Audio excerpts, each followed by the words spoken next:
नमस्कार दोस्तों, स्वागत करते हैं आप सभी का हमारे चैनल आज की ताज़ा खबर में। जहां दोस्तों हम आपको बताएंगे देश और दुनिया की 15 बड़ी खबरें। तो दोस्तों आइए बात करते हैं आज की पहली बड़ी खबर की। सरकारी कर्मचारियों के लिए एक और खुशखबरी, अब सैलरी बढ़ाने की तैयारी में है सरकार। दोस्तों अगर आप भी केंद्रीय कर्मचारी हैं तो मौजूदा महामारी के बावजूद भी निकट भविष्य में सैलरी बढ़ोतरी की उम्मीद कर सकती है। दरअसल केंद्र सरकार चाहती है कि अर्थव्यवस्था की हालत दुरुस्त की जाए, इसके लिए खपत बढ़ाना बेहद जरूरी है। अब केंद्र सरकार चाहती है कि केंद्रीय कर्मचारियों के हाथ में ज़्यादा पैसे दिए जाए ताकि वो बाजार में ज़्यादा खर्च कर सके और खपत बढ़े। श्रम मंत्रालय ने महंगाई भत्ते के लिए कंज्यूमर प्राइस इंडेक्स को साल 2001 से लेकर साल 2021 तक कर दिया है। दोस्तों अगली बड़ी खबर है, किसानों के लिए एक और स्कीम ला रही है मोदी सरकार, मिलेंगे 5,000 रुपये।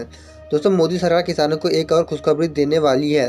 प्रधानमंत्री किसान सम्मान निधि स्कीम के तहत मिल रही 6,000 रुपये की मदद के अलावा भी 5,000 रुपये देने की तैयारी है। यह पैसा खाद के लिए मिलेगा, क्योंकि सरकार बड़ी बड़ी खाद कंपनी को सब्सिडी देने की बजाय सीधे किसानों के हाथ में फ़ायदा देना चाहती है। कृषि लागत एवं मूल्य आयोग ने केंद्र सरकार से किसानों को सीधे 5,000 रुपये सालाना खाद सब्सिडी के तौर पर नकद देने की सिफारिश की है। दोस्तों अगली बड़ी खबर है, ताइवान ने चीन को दिखाया ठेंगा, कहा भारत के साथ हम सुरक्षित, ड्रैगन की तानाशाही स्वीकार नहीं।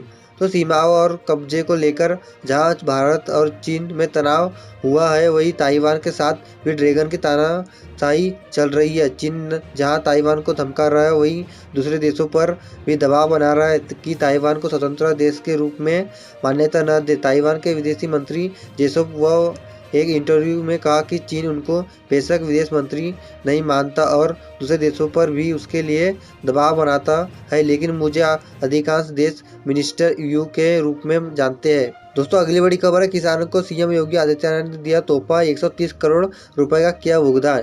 दोस्तों उत्तर प्रदेश के सीएम योगी आदित्यनाथ ने गुरुवार को अपने आवास पर बाढ़ प्रभावित किसानों को ऑनलाइन भुगतान किया। इस दौरान उन्होंने 19 जिलों के 3,48,511 किसानों को उनकी फसलों की सुरक्षित पूर्व के लिए 113 करोड़ रुपए का ऑनलाइन भुगतान किया है। इस दौरान सीएम योगी आदित्यनाथ ने शीघ्र ही सरकार बाढ़ की समस्या का स्थायी हल निकालेंगी।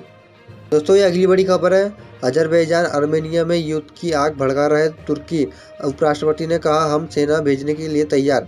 दोस्तों अजरबैजान और आर्मेनिया में युद्ध थम नहीं रहा, लेकिन इस्लामी कट्टरपंथ की राह पर चल रहे देश तुर्की युद्ध की आग बुझाने की बजाय उसे भड़काने में लगा हुआ है।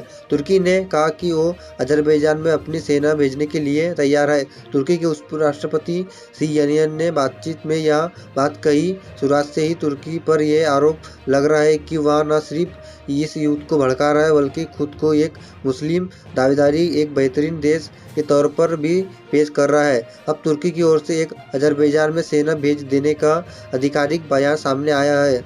अब तक कहा जा रहा है कि तुर्की पीछे से आधुनिक तौर पर अजरबैजान का लगातार समर्थन कर रहा है।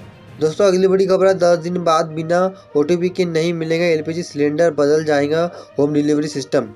तो 10 दिन के बाद यानी 1 नवंबर से एलपीजी सिलेंडर लेने का तरीका बदलने वाला है। अब सिलेंडर बिना ओटीपी के नहीं मिलेंगी।